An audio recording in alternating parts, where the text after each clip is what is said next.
హల్లెలూయా, హల్లెలూయా. దేవుని నామానికి మహిమ కలుగును గాక. మీ మధ్యలో కొంత సమయం వాక్యం చెప్పడానికి ప్రభువు నాకు ఎంతగానో ప్రోత్సహించారు.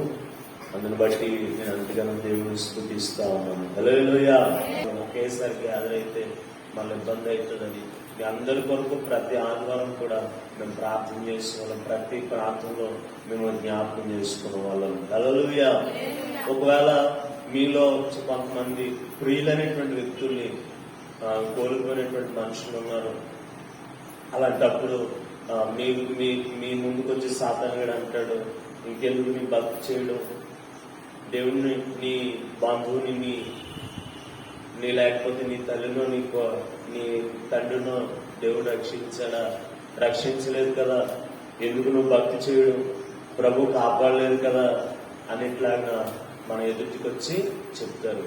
ఒక విషయం గమనించుకోండి, మనం భక్తి చేసేది సంపదలు వస్తాయనో, మనం భక్తి చేసేది ప్రభు ఏదో ఆస్తులు ఇస్తారనో, మనం భక్తి చేసేది ఆరోగ్యం కలుగుతుందనో, మనం భక్తి చేసేది ప్రభు కాపాడుతారనో కాదు. మనం భక్తి చేసేది ప్రభు రాజ్యంలో ఉండాలని. హల్లెలూయా. మనం ప్రభువు నమ్ముకున్నది ఎందుకు, రక్షణ పొందుకున్నది ఎందుకు, అన్నిట్లకంటే ప్రాముఖ్యంగా ప్రభు మనకి ఏది చేసినా చేయకపోయినా అన్నిట్లకంటే ప్రాముఖ్యంగా పాప బంధకాల నుండి ప్రభు మనందరినీ కూడా విడిపించారు. హల్లెలూయా. ఏమున్నా ఏం లేకపోయినా మనం ప్రభు సన్నిధికి చేరతాం. ప్రభుతో నిత్యం కూడా యుగాలు కూడా సంతోషంగా మనం ఉండగలుగుతాం. హల్లెలూయా. కొన్ని నిమిషాలు దేవుని వాక్యం మనలో లేవియాకాండం 26వ అధ్యాయం, లేవియాకాండం 26వ అధ్యాయం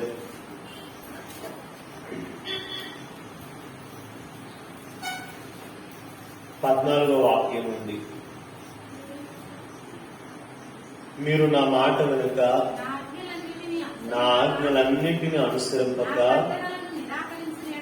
నా కట్టడలను నిరాకరించిన ఎడలను, నా ఆజ్ఞలన్నింటినీ అనుసరింపక నా నిబంధనలు మీరునట్లు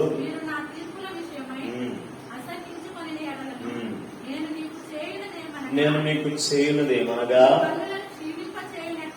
మీ కన్నులను క్షీణింపచేయనట్టు, మీ ప్రాణమును ఆయాసపరచినట్టు, తాపజ్వరాన్ని క్షయరోగాన్ని మీ మీదికి రప్పించదను.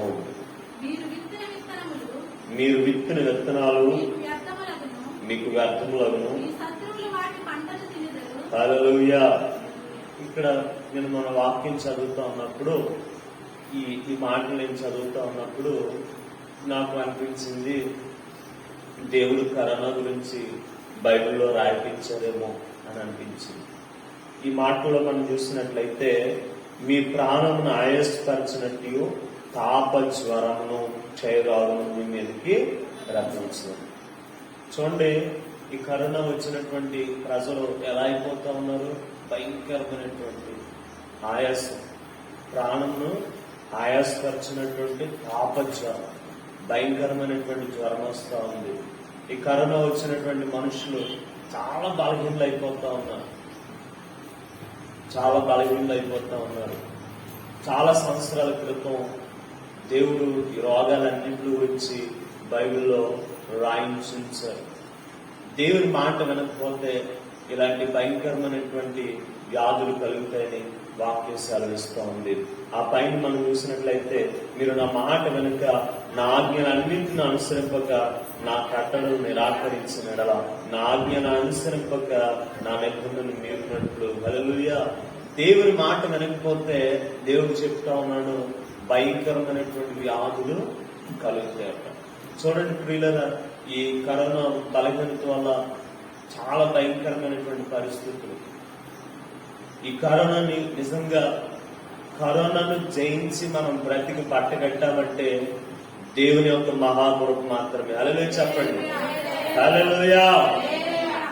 మనిషి జ్ఞానం మనం కాపాడలేదు, లేకపోతే ధనం మనల్ని కాపాడలేదు. ఏది కూడా మనిషిని కాపాడలేదు. అధికారులు, లేకపోతే ప్రధానమంత్రులు, లేకపోతే ఎంతో జ్ఞానం కలిగినటువంటి వ్యక్తులు ఏం చేయాలో వాళ్ళకి అర్థం కావట్లేదు. నిజంగా మనందరం బ్రతికి పట్టగట్టమంటే అది కేవలం దేవుని యొక్క మహాకృప మాత్రమే. హల్లెలూయా. ఎందుకు దేవుడు మనకు అవకాశం ఇచ్చారు? చాలా మంది చనిపోయారు, చాలా మంది కనుమరుగైపోయారు. దేవుడు మనకు ఎందుకు అవకాశం ఇచ్చారు? కరోనా ఒకవేళ వచ్చినా కొంతమంది తగ్గి దేవుడి సన్నిధిలో నిలబెట్టారు. ఎందుకు దేవుడు అవకాశం ఇచ్చాడు మనకి? మనం కొంతవరకు దేవుడిని స్తుతిస్తాము, దేవుని పని చేయవలసినటువంటి అవసరత మీలేదో ఉంది. నాకు దేవుడు ఈ కరోనాలో అవకాశం ఇచ్చాడంటే దేవుని పనిలో నాకేదో అవకాశం ఉంది ఇంకా. లేకపోతే దేవుల్లో సరి చేసుకోవాల్సిన విషయాలు ఇంకా ఏమో ఉన్నాయి. దేవుని సన్నిధిలో సరి చేసుకుని మనం పరిపూర్ణతలోనికి రావడానికి దేవుడు అవకాశం ఇచ్చాడు. హల్లెలూయా చెప్పండి. హల్లెలూయా. ఈ సమయంలో మనం బ్రతుకున్నామంటే దేవుని పని అయినా నీ మీద ఉండాలి, లేదా దేవుడు నీకు ఒక అవకాశమైనా ఇచ్చి ఉండాలి. కాబట్టి మనం చాలా జాగ్రత్తగా గమనించుకోవాలి. ఈ విషయాలు మీరు గమనించుకోండి. దేవుని పని ఉంటే ప్రభువా దాన్ని నా ద్వారా జరిగించు, లేదా ఇంకా నీకు అవకాశం ఇస్తున్నాడేమో. ఈరోజు చాలా మంది దేవుడు అవకాశం ఇచ్చారు. నిజంగా ఈ కరోనాతో చాలా మంచి అనుకోవాలి, కానీ దేవుడు చాలా మందికి అవకాశం ఇచ్చారు. దేవుడు వాళ్ళందరినీ రక్షించాలని ప్రభు ఆశపడుతున్నారు. చాలా మంది అవకాశాలు ఇచ్చిన వినియోగించుకోలేదు. అలాంటి వ్యక్తులు ప్రభు క్షమించలేదు. పిల్లలు ఒక విషయం గమనించుకోండి. దేవుడు అంతగానో ఆయన ప్రేమను మన మీద చూపిస్తా ఉన్నాడు. హల్లెలూయా. తాపజ్వరాన్ని, ఇలాంటి భయంకరమైనటువంటి వ్యాధులు ఎందుకు కలుగుతానంటే దేవుని మాట వినకపోవడం. చూడండి, ఈ రోజులో ఎక్కడ చూసినా పాపం పెరిగిపోయింది, ఎక్కడ చూసినా పాపం పెరిగిపోయింది. ఇంకా ఈ కరోనాని దేవుడు ఎందుకు అనుమతించానంటే దేవుని రాకడికి ఇది ఒక సూచన. దేవుడు ప్రారంభంలోనే యేసుక్రీస్తు సశరీరులుగా ఈ లోకంలో ఉన్నప్పుడు శిష్యులకు తెలియజేస్తారు, నా రాకడకు సూచనలు ఏంటంటే భయంకరమైనటువంటి వ్యాధులు కలుగుతాయి, భూకంపాలు కలుగుతాయి, కరువులు వస్తాయి.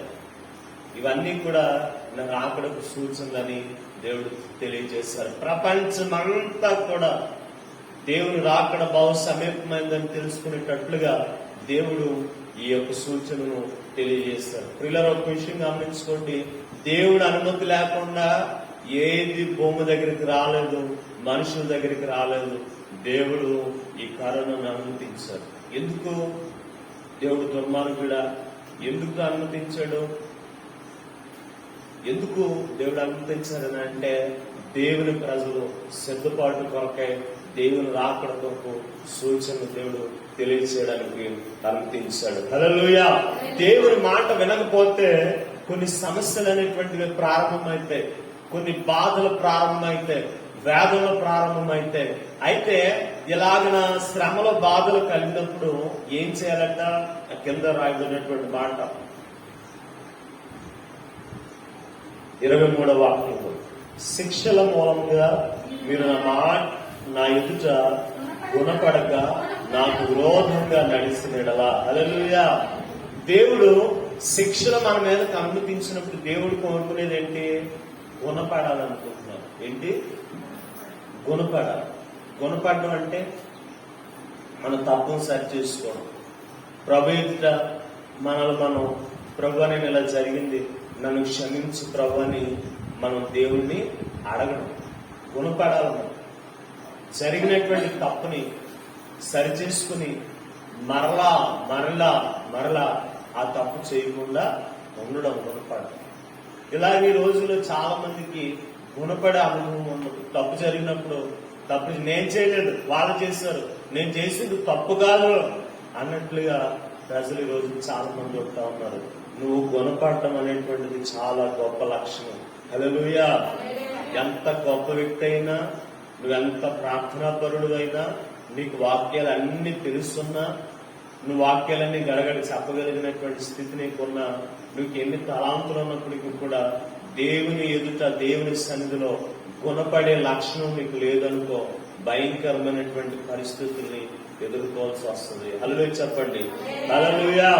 ఈ శిక్షలన్నింటిలో మూలంగా దేవుని ఉద్దేశం ఏంటంటే మనుషులు గుణపడాలి, మనుషులు సరి చేసుకోవాలి అని దేవుడు ఎంతగానో ఆశపడుతూ ఉన్నాడు. సరే, గుణపడితే బాగుంటుంది, దేవుడు కనికరిస్తారు, కృప చూపుతారు. గుణపడకపోతే ఆ కిందరి వాక్యం మీరు చూడండి, 26వ వాక్యము, నేను మీ ఆహారమును అనగా మీ ప్రాణాధారమును తీసివేసిన తర్వాత 10 మంది స్త్రీలు ఒక్క పొయ్యిలోని మీకు ఆహారము వండి తునైకే చెప్పున మీ ఆహారం మీకు మరలా ఇచ్చెదరు. హల్లెలూయా. మీరు తినదురు గాని తృప్తి పొందరు. దేవుడు ఏం చెప్తా ఉన్నాడు? దేవుడి శ్రమలో బాధలు మనకు అనిపించినప్పుడు మనం సరి చేసుకుని గుణపడితే బాగుంటది. గుణపడకపోతే దేవుడు సెలవిచ్చినటువంటి మాట ఏంటంటే కరువు కలుగుతుంది. 10 మంది స్త్రీలు ఒకటే పొయ్యిలో ఉండుతారట. అంటే అంత భయంకరమైనటువంటి కరువు కలుగుతుందట. తినడానికి ఆహారం ఉంటుంది. తునికే చెప్పున ఆహారం పెడతారట. కొలత కొలిచి ఆహారం పెడతారట. కొలత కొలిచిన ఆహారం మనకి ఎలా సరిపోతుంది? ఒకవేళ పెట్టినా కానీ మీరు తింటారు కానీ తృప్తి పొందరు. చూడండి ప్రియులారా, దేవుడు ఏదైనా మీకు శ్రమ కలిగిందా, బాధ కలిగిందా, మీరు వెంటనే ఒక విషయం గమనించుకోవాలి. ప్రభు ఎదుట మీరు సరి చేసుకోవాలి. సరి చేసుకుంటే దీవించబడతారు. లేదనుకోండి, ఇంకా మన బుద్ధి మార్చుకోకపోతే భయంకరమైనటువంటి కరువులోనికి వెళ్ళిపోతారు. మనకి చక్కటి ఉపమానం యేసుక్రీస్తు వారు తెలియజేస్తున్నారు. తండ్రికి 2 కొడుకులు, చిన్న కుమారుడు తప్పిపోయి దూర ప్రాంతం వెళ్ళిపోయి తన ఆస్తి అంతా కూడా పాడు చేసుకున్నాడు. తర్వాత కలిగినటువంటి పరిస్థితి ఏంటి? ఆ దేశంలో కరువు కలిగినప్పుడు ఆకలికి తట్టుకోలేక పందులు మేపడానికి ఉద్యోగంలో చేరాడు. పందులు తినే పట్టును తింటా ఉన్నారు. ఒక విషయం గమనించుకుని పిల్లల, భయంకరమైనటువంటి శోధనలోనికి మనం వెళ్ళిపోతాం. నెమ్మది ఉండదు, సమాధానం ఉండదు, తృప్తి ఉండదు. హృదయంలో ఏదో బాధ, తెలియనటువంటి వేదన, కృంగిదల, నెమ్మది లేనటువంటి పరిస్థితులు. ఈ రోజుల్లో చూడండి, చాలా మంది ఆత్మహత్య చేసుకుని చనిపోతా ఉన్నారు. చాలా మంది చనిపోతా ఉన్నారు. యవనస్తులు చనిపోతున్నారు ప్రాముఖ్యంగా. ఈ రోజుల్లో చాలా మంది మనుషులకి నెమ్మది లేదు. మనం కొనుక్కునేటువంటి ₹1,00,000 పొరపాట మనకు సుఖాన్ని ఇస్తుందట, కానీ మనకు నిద్ర లేవలేదని.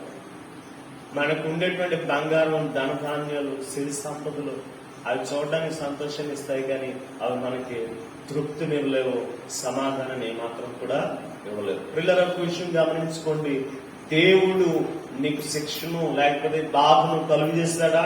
వెంటనే గుణపడు, నీకు చాలా బాగుంటుంది. గుణపడకపోతే భయంకరమైనటువంటి శ్రమలోనికి వెళ్ళిపోతాం. సరే, కరువు కలిగింది, తృప్తి ఉండట్లేదు, సమాధానం ఉండట్లేదు, అప్పుడన్నా గుణపడితే బాగుంటది. అప్పుడు కూడా గుణపడకపోతే మూడోసారి కూడా భయంకరమైనటువంటి శిక్షను పంపిస్తారట. బైబిల్లో రాయబడినటువంటి మాట మీరందరూ కూడా ఆ మాట చూడండి. 29వ వాక్యం, మీరు మీ కుమారుల మాంసాన్ని తింటారు. అమ్మో, మీ కుమార్తెల మాంసాన్ని మీరు చూడండి, ఎంత భయంకరమైనటువంటి శాపం. మనిషినే చంపుకుని తినేస్తారట. మనిషినే తినేసేటువంటి పరిస్థితి. మనిషినే తినేసి. చూడండి, దేవుడు తన ప్రేమను తెలియజేయడానికి ఈ లోకంలో తల్లిని ఉంచారు. తల్లి ఎంతగా ప్రేమిస్తుంది పిల్లల్ని, తండ్రి ఎంతగా ప్రేమిస్తారు తన పిల్లల్ని. వాళ్ళ ఆశలన్నీ పిల్లల మీదే, తల్లిదండ్రుల ఆశలన్నీ పిల్లల మీద. వీళ్ళకి తిండి లేకపోయినా పిల్లలకి తిండి పెడతారు. వీళ్ళ పరిస్థితి ఎలా ఉన్నప్పటికీ కూడా పిల్లలు బాగోవాలని, నేను ఎలా ఏమైపోయినా పర్లేదు, నా పిల్లలకు క్షేమంగా ఉండాలని తల్లిదండ్రులు ఆశపడతారు. కానీ తల్లే పిల్లలు తినేసిందంటే ఎంత భయంకరమైనటువంటి శోధన. చూడండి, ఎంత భయంకరమైనటువంటి కరువు, ఎంత భయంకరమైనటువంటి శ్రమ. దాన్ని మనం అసలు ఊహించగలమా, చూడగలమా? అలాంటి భయంకరమైనటువంటి పరిస్థితులు కలుగుతుంది. కాబట్టి ఒక విషయం గమనించుకోండి, మనం శ్రమ శోధన మనకి ఏదైనా కలిగిందని అంటే దేవుని మాటలు మనం ఇదే చూపించట్లేదు, దేవునికి మనం లోబడట్లేదు. నేను ఈ మధ్యలో ఒక వాక్యం చూసాను, ఏంటంటే మనం ఎంతగా పరిపూర్ణతలోనికి నడిచామనే దానికంటే కూడా మనం ఎంత విధేయతను మనం దేవునికి చూపించామన్నదే ప్రాముఖ్యం అంట. హల్లెలూయా చెప్పండి. హల్లెలూయా. నేను చాలాసార్లు అనుకుంటాం నేను పరిపూర్ణాలు అనుకుంటాం, కానీ మనం దేవుని మాటకు ఎంతగా మనం విధేయతను మనం చూపించాము అనేటువంటిది చాలా ప్రాముఖ్యం. హల్లెలూయా. గుణపడాలి మనం. ప్రియులలో ఒక విషయం గమనించుకోండి, దావీదు తప్పు చేశారు. వెంటనే ప్రవక్త చెప్తున్నారు, రాజా పాపం చేసినటువంటి వ్యక్తి నీవే అని ప్రవక్త వచ్చి దావీదుతో చెప్తా ఉన్నారు. అప్పుడు దావీదు ఏం చేయాలి? రాజు సింహాసనం మీద ఉన్నాడు. దావీదు రాజు ఎదురొచ్చి నువ్వే తప్పు చేస్తావు, ఎవరన్నా వచ్చి మన ముందుకు వచ్చి మనుషులు 10 మంది మధ్యలో ఉన్నప్పుడు నువ్వేరా ఎవరో పని చేస్తావు అని అన్నారనుకోండి, మనకి ఎంత బాధ వచ్చేస్తుంది, అసలు ఒప్పుకుంటామా? అయితే దావీదు ముందుకు వచ్చి ప్రవక్త చెప్పేటప్పుడండి వెంటనే దావీదు చేసినటువంటి పని ఏంటనంటే తను ప్రార్థన చేయడం ప్రారంభించాడు.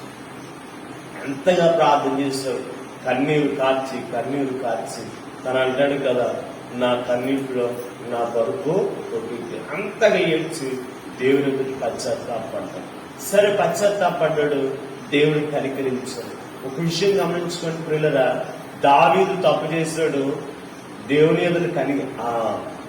ఎదురు పశ్చాత్తాపడ్డాడు, దేవుని కృపను కోరుకున్నాడు. అలాగే నా తప్పుకు తగ్గ శిక్షణ కూడా దావీదు అనుభవించాడు. అందరూ అదే చెప్పండి. నా మాటలు అర్థమవుతున్నాయా? మనం ఏదైనా తప్పు చేసినప్పుడు ప్రభు నన్ను క్షమించని ప్రభు దగ్గరికి వచ్చి అడుగుతాం, ప్రభు క్షమిస్తాడు. కానీ కొన్నిసార్లు ఆ తప్పు చేసినందుకు దాని శిక్షణ కూడా మనం అనుభవించాలి. దేవుడికి హృదయానుసారుడే దావీదు, కానీ ఆ తప్పు చేసినందుకు ప్రియులరా ఆ శిక్షను కూడా అనుభవించవలసిన పరిస్థితులు వచ్చినాయి. తన కొడుకే తన మీద లేచినప్పుడు చెప్పులు లేకుండా అరణ్యాలను తిరుగుతూ మధ్యస్థిమితం లేనటువంటి వ్యక్తిగా భయంకరంగా అరణ్యాల్లో తిరిగే బాధను దావీదు అనుభవించారు. కాబట్టి గమనించండి, మనం గుణపడాలి. ఒకవేళ మనం గుణపడకపోతే భయంకరమైనటువంటి పరిస్థితులు ఉంటాయి. చాలా సరే మంచిది, దేవుని మాట వినకపోతే, విధేయతను మనం చూడకపోతే శ్రమలు శోధనలు మనకు కలుగుతాయి. అయితే దేవుని మాట వింటే మనకి ఏం జరుగుతుంది? దేవుని మాట మనం వింటే ఏం జరుగుతుంది? అదే 26వ అధ్యాయంలో మనం చూసినట్లయితే 3వ వాక్యం నుండి, మీరు నా కట్టడలను బట్టి నడుచుకుని నా ఆజ్ఞలను అనుసరించి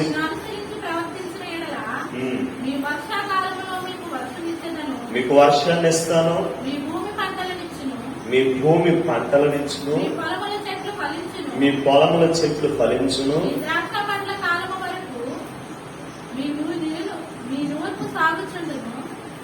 మీరు తృప్తిగా భుజించి మీ దేశంలో నిర్భయంగా నివసించెదరు.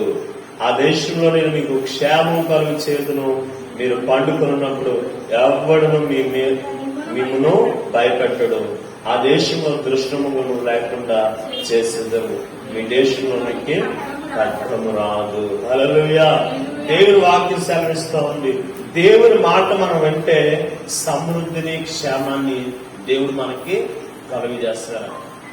సమృద్ధిని క్షేమాన్ని దేవుడు మనకి కలుగు చేస్తారట. మనం నిర్భయంగా ఉంటాం, మనం తృప్తిగా ఉంటాం. దేవుని మాట అంటే మనం తృప్తిగా ఉంటాం, నిర్భయంగా ఉండగలుగుతాం, సమాధానంగా ఉండగలుగుతాం.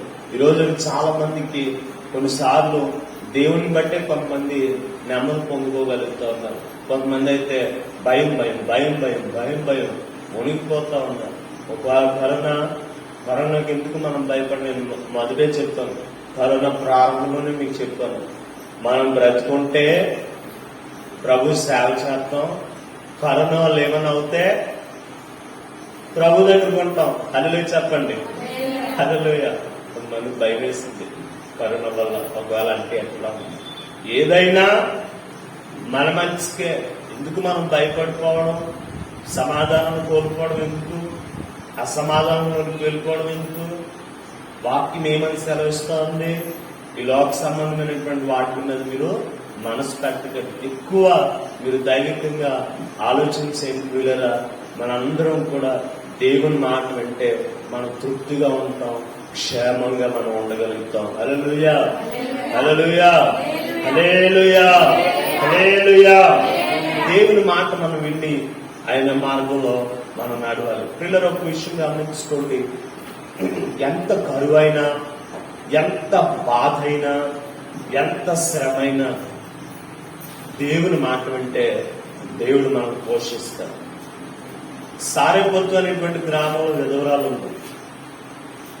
కరువు కలిగింది 3.5 సంవత్సరాలు. తొట్లో కొంచెం పిండే ఉంది, గుడ్లో కొంచెం నూనె ఉంది. సేవకుడు ఆమె దగ్గరకు వచ్చి, మా మొదటి అప్పం నాకు తీసుకుని రా ఇలా చెప్పినప్పుడు వెంటనే సేవకుడు మాటకు విధేయతను చూపించింది. అప్పమేసి తీసుకుని వచ్చి సేవకుడు పెట్టింది. దేవుడు అద్భుతం చేశాడు. ఆ కరువు సంవత్సరాలన్నింటా కూడా ఈమె తన కొడుకు ఈ సేవకుడు కూడా తృప్తిగా పూజించేటట్లుగా దేవుడు కార్యం చేశాడు. హల్లెలూయా చెప్పండి. ఇంకా కొంతమంది బైబిల్ పండితులు చెప్పేటువంటి విషయం ఏంటంటే, ఆమె తినడమే కాదట, ఆమె కుటుంబకులందరినీ ఆమె పోషించిందట. ఆమె విధవరాలని లోకం ఎలా చూసిందో ఇంట్లో వాళ్ళు. ఇప్పుడు చూడండి, ఈ రోజుల్లో అయితే పర్వాలేదు, కానీ చాలా కాలం క్రితం నేను విన్నాను మాటలు చాలా భయంకరంగా ఉంటాయి. భర్త చనిపోతేనంట లోకం చాలా హీనంగా చూస్తుందట. అలాంటి స్త్రీలు పాపం పిచ్చెక్కిపోయి చనిపోయేవారట, లేకపోతే వ్యభిచారం పాపమునికి వెళ్ళిపోయేవారట. అలాగనే బ్రతికి ఉండేవారట. విధవరాలని ఎలా చూస్తుంటారో బలితో అందరూ కూడా. చూడండి, బాగా 10,000కి 10 ఉంగరాలు ఉండి, పెద్ద బెంచ్ కార్ ఉండి, మంచి బట్టలు వేసుకుని అట్లా మనం ముందుకు వచ్చారనుకోండి, లేకపోతే ఆ వ్యక్తి బయటకు వెళ్తున్నారనుకోండి, వాడిని ఒకలా చూస్తుంది లోకం, అవునా కదా. ఏ బట్టలు లేకుండా చిరిగిపోయినటువంటి వస్త్రాలు ఉండి ఆ వ్యక్తి అలా ముందుకెళ్ళాడు అనుకోండి, వాడిని ఒకలాగా చూస్తుంది లోకం. మన ముందుకే చూడండి, ఎవరైనా వచ్చారనుకో మామూలు, ఇంకా ఒకలాగా వచ్చారనుకో వాళ్ళని ఒకలాగా మనం చూస్తూ ఉంటాం. పిల్లలు ఒక విషయం గమనించుకోండి, అలాంటి భయంకరమైనటువంటి పరిస్థితులు ఉండేటువంటి బలహీనతలు ఆమె దేవుని మాట ఉంది కాబట్టి దేవుడు ఆమెను పోషించాడు. తన ద్వారా ఆ కుటుంబం అంతా పోషించబడేటట్లుగా దేవుడు చేశారు. ఆ రోజుల్లోనట, కరువు దినాల్లోనట అనేక మందికి సహాయం చేసే వ్యక్తిగా ఈమెను దేవుడు ఉంచాడు. నేను ఎందుకు ఈ మాటలు చెప్తామనంటే, పిల్లరా, మనం దేవుని మాట మనం వింటే మనం తృప్తిగా ఉండడమే కాదు, ఎదుటి వ్యక్తుల్ని కూడా మనం తృప్తిపరచగలుగుతాం. హల్లెలూయా చెప్పండి, హల్లెలూయా. మన కుటుంబానికి మనం ఆధారంగా అయిపోతాం. లోకము మనుషులు అనొచ్చు, నువ్వు ఎందుకు పని చేస్తావు, నువ్వు అసలు పెద్ద వేస్ట్ అని మన కొన్నిసార్లు తల్లిదండ్రులు అంటారు, వీడు పెద్ద వేస్ట్ అండి, వీడు పెద్ద ఎదవండి, ఇలా మాట్లాడుతూ ఉంటారు. కానీ ఒక విషయం గమనించుకోండి, మనం ఎంత బలహీనమైనా, మనకి ఏం చేయడం రాకపోయినా, మనం ఎంత నిష్ప్రయోజనమైనా, జ్ఞానం లేని వాళ్ళమైనా, మనం దేవుని మాట వింటే దేవుడు మనల్ని పోషిస్తాడు, ప్రభు మనల్ని బలపరుస్తాడు, ఆయన మనల్ని నడిపిస్తారు. హల్లెలూయా చెప్పండి, హల్లెలూయా. కాబట్టి దేవుని మాట మనం విందాం, దేవుడు గద్దింపునికి మనం లోబడదాం, గుణపడదాం, మనం సరి చేసుకుందాం. మనం ఈ సమయంలో ఒక విషయం గమనించుకోండి, నేను ఎంతవరకు దేవుని మాట వినగలుగుతా ఉన్నాను, నేను ఎంతవరకు దేవునికి విధేయతను చూపించగలుగుతా ఉన్నాను, ఏదైనా కలిగేటప్పుడు నేను గుణపడగలుగుతా ఉన్నా, ఎవరికి వాళ్ళు సరి చేసుకుందాం. ప్రభు ఎంతగానో ఇదైనా ఈ శ్రేష్టమైన మాటలు వినడానికి, ప్రభు సన్నిధిలో మనందరం చేరి ప్రభుని స్తుతించడానికి ప్రభు మనకి ఎంతగానో కృపనిచ్చారు. అందుని బట్టి దేవుని స్తుతిస్తూ ఈ మాటలు దేవుడు దీవించును గాక. ఆమేన్. హల్లెలూయా, హల్లెలూయా. అందరూ మోకరించి ప్రార్థించారు. దైవమాన స్తోత్రాలు. హల్లెలూయా, హల్లెలూయా. ప్రియులారా, మనం ఎంతవరకు దేవుని మాట వినగలుగుతా ఉన్నాం, ఎంతవరకు దేవునికి మనం లోబడగలుగుతా ఉన్నాం, ఎంతవరకు విధేయతను చూపగలుగుతా ఉన్నాం. దేవుడు తన ప్రజలకు సెలవిస్తా ఉన్నారు, మీరు నా మాట వినకపోతే తాపజ్వరం కలుగుతుంది, శ్రమ కలుగుతుంది, శత్రువులు మీ మీదకి వస్తారు, కరువు కలుగుతుందని దేవుడు సెలవించారు. ఆ శ్రమ బాధలు కలిగినప్పుడు దేవుడు అనుకుంటా ఉన్నారు, ఇప్పుడైనా వీడు గుణపడతాడా, సరి చేసుకుంటారా అని దేవుడు అందుకని ఆశపడుతూ ఉన్నారు. ప్రియులారా, ఈ కరోనా సమయంలో చాలా మంది చనిపోయారు. మనకంటే బలం దానం అన్ని కలిగిన వారు చనిపోయారు. కానీ నువ్వు నేను బ్రతి పట్టుకట్టామంటే దేవుడు నీడలేదో ఉద్దేశాన్ని కలిగి ఉన్నాడు. దేవుడు ఎదుట నీకు ఇంకా అవకాశం ఇస్తున్నాడు. నువ్వు సరి చేసుకోవడానికి అవకాశం ఇస్తా ఉన్నాడు. నీ పాపాన్ని విడిచిపెట్టడానికి అవకాశం ఇస్తా ఉన్నాడు. అందుకే నువ్వు బ్రతికి బట్టగట్టావు. దేవుని నుండి ఏదో ఆశిస్తూ ఉన్నాడు. దేవుని పరిచర్య, దేవుని పని ఏదో నీ ద్వారా ఉంది కాబట్టి నువ్వు ఇట్లా ఉన్నావు. విషయాన్ని గమనించుకోండి. దేవునికి విధేయతను మనం చూపించాలి. దేవుని మాటకు మనం లోబడాలి. దేవుని మాటకు లోబడకుండా శ్రమ కలిగినా, బాధ కలిగినా, వేదన కలిగినా గుణపడట్లేదా, ఇంకా భయంకరమైనటువంటి పరిస్థితుల్లోకి వెళ్ళిపోవాల్సి ఉంటుంది. ఇంకా కరువు ఎదురైపోతుంది. ఇంకా మనిషిని చంపుకొని తినేటట్లుగా సమాధానం కోల్పోయినటువంటి వ్యక్తులుగా మారిపోవాల్సి ఉంటుంది. కాబట్టి మనం గుణపడదాం, ప్రభు ఎదుట మనం సరి చేసుకుందాం. దేవుని మాట వింటే దేవుడు మనకు క్షేమాన్ని కలుగజేస్తాడు. హల్లెలూయా, హల్లెలూయా, హల్లెలూయా, హల్లెలూయా. ప్రార్థన చేసుకుందాం. హల్లెలూయా, హల్లెలూయా.